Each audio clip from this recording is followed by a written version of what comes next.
सातवां पाठ, पुस्तकें जो अमर हैं। पृष्ठ संख्या 34 से 40 तक। अब सुनिए, पुस्तकें जो अमर हैं।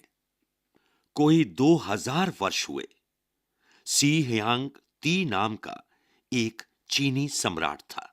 उसे अपनी प्रजा से एक अजीब नाराजगी थी कि लोग इतना पढ़ते क्यों हैं, और जो लोग किताबें पढ़ नहीं सकते, वे उन्हें सुनते क्यों हैं। उसको विश्वास नहीं था कि अब तक जो पुस्तकें लिखी गई हैं, वे चाहे इतिहास की हों या दर्शन शास्त्र की या फिर कथा कहानियों की, उनमें उसका और उसके पूर्वजों का ही गुणगान किया गया है। कौन जाने ऐसे लेखक भी हों जिन्होंने सम्राट को बुरा भला कहने की हिम्मत की हो। सी हयांगती का कहना था कि प्रजा को पढ़ने और उन बातों से क्या मतलब। उसे तो चाहिए कि कसकर मेहनत करे, चुपचाप राजा की आज्ञाओं का पालन करती जाए और कर चुकाती रहे।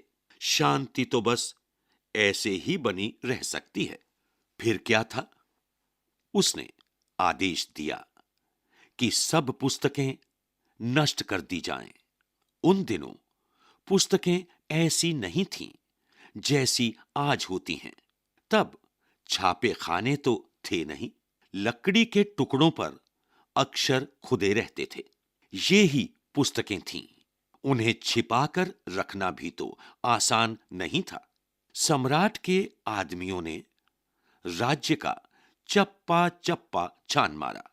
नगर नगर और गांव गांव घूमकर जो पुस्तक हाथ लगी, उसकी होली जला दी। यह बात तब की है जब चीन की बड़ी दीवार का निर्माण हो रहा था। ढेर सारी पुस्तकें जो कि बड़े बड़े लट्ठों के रूप में थीं, पत्थरों की जगह दीवार में चिन दी गईं। अगर किसी विद्वान ने अपनी पुस्तकें देने से इनकार किया, तो उसे किताबों सहित बड़ी दीवार में दफना दिया गया। ऐसा था पढ़ने वालों पर राजा का क्रोध।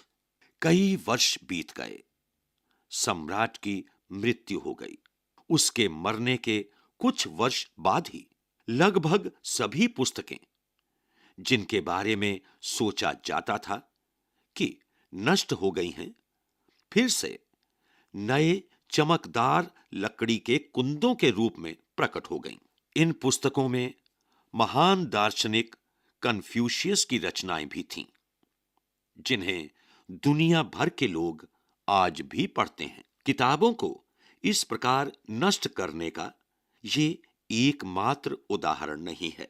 6ठी शताब्दी में नालंदा विश्वविद्यालय उन्नति के शिखर पर था।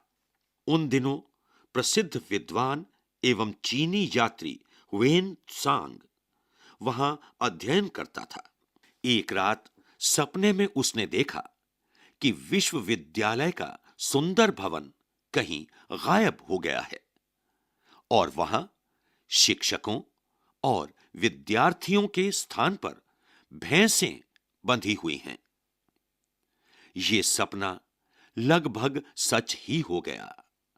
जब आक्रमणकारियों ने विश्वविद्यालय के विशाल पुस्तकालय के 3 विभागों को जलाकर राख कर दिया। एक समय था जब प्राचीन नगर सिकंदरिया में एक बहुत बड़ा पुस्तकालय था। इसमें अनेक देशों से जमा पांडुलिपियां थीं। अनेक देशों से सैकड़ों लोग, जिनमें भारतीय भी थे, अध्ययन करने वहां जाते थे। ये अनमोल पुस्तकालय 7वीं शताब्दी में जानबूझकर जला दिया गया। इसे नष्ट करने वाले आक्रमणकारी की दलील यह थी कि अगर इन अनगिनत ग्रंथों में वह नहीं लिखा है जो उसके धर्म की पवित्र पुस्तक में लिखा है, तो उन्हें पढ़ने की कोई जरूरत नहीं। और अगर ये पुस्तकें वही कहती हैं जो उसके पवित्र ग्रंथ ने पहले ही कह रखा है, तो उन पुस्तकों को रखने का कोई लाभ नहीं।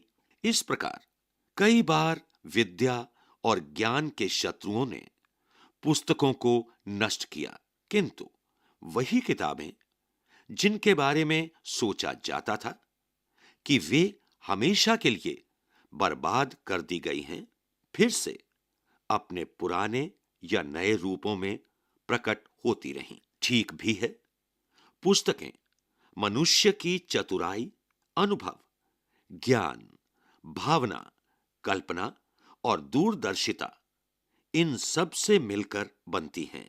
यही कारण है कि पुस्तकें नष्ट कर देने से मनुष्य में ये गुण समाप्त नहीं हो जाते। दूसरी शताब्दी में डेनिश पादरी बेन जोसेफ अकीबा को उसकी पांडित्यपूर्ण पुस्तक के साथ जला दिया गया था।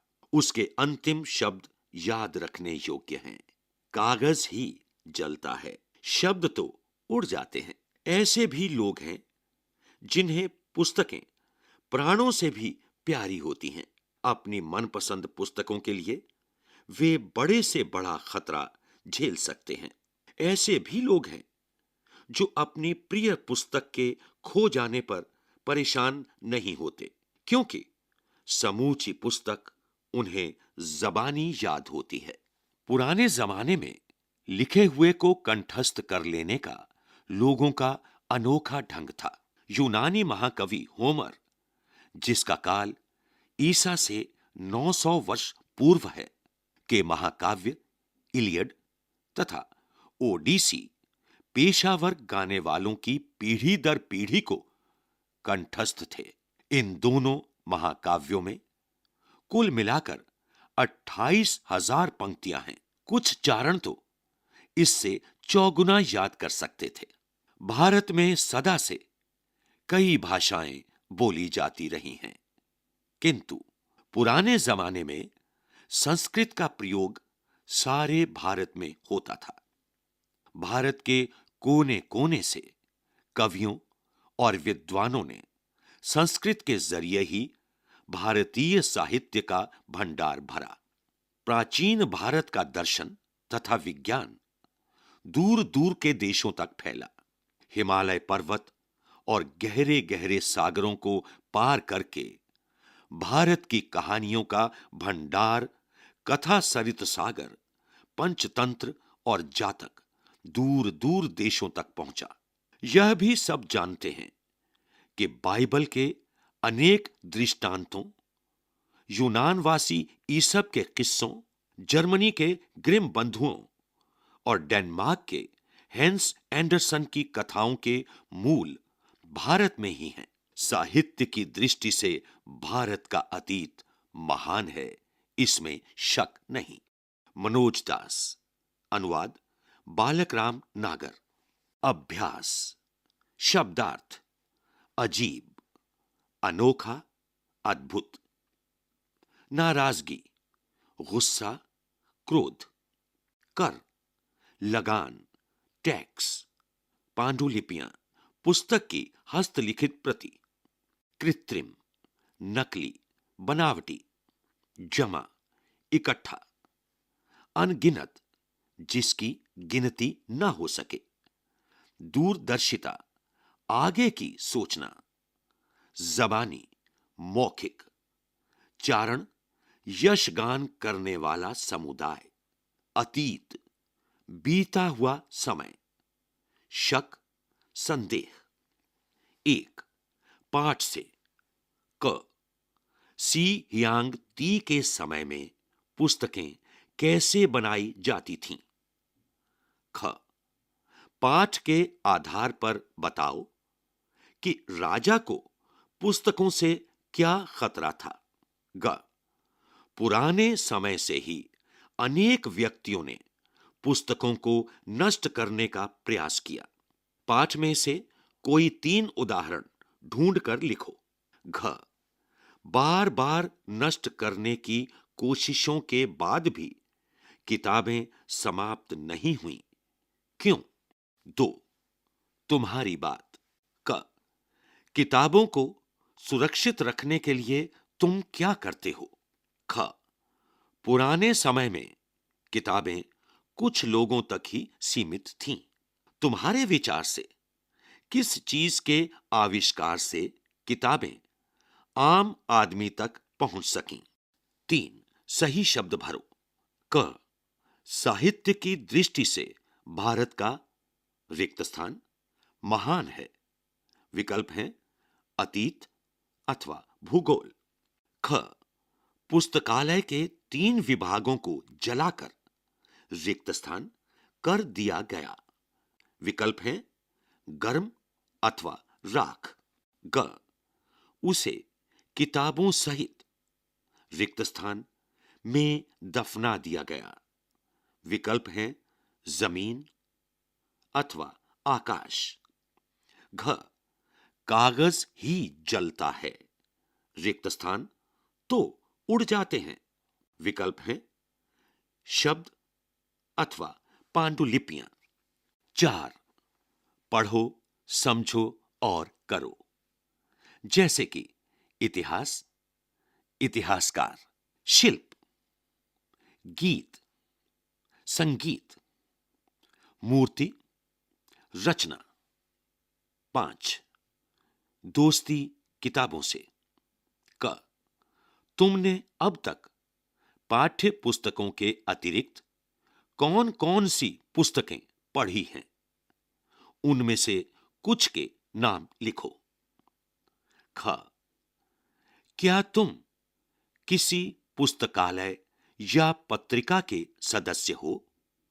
उसका नाम लिखो।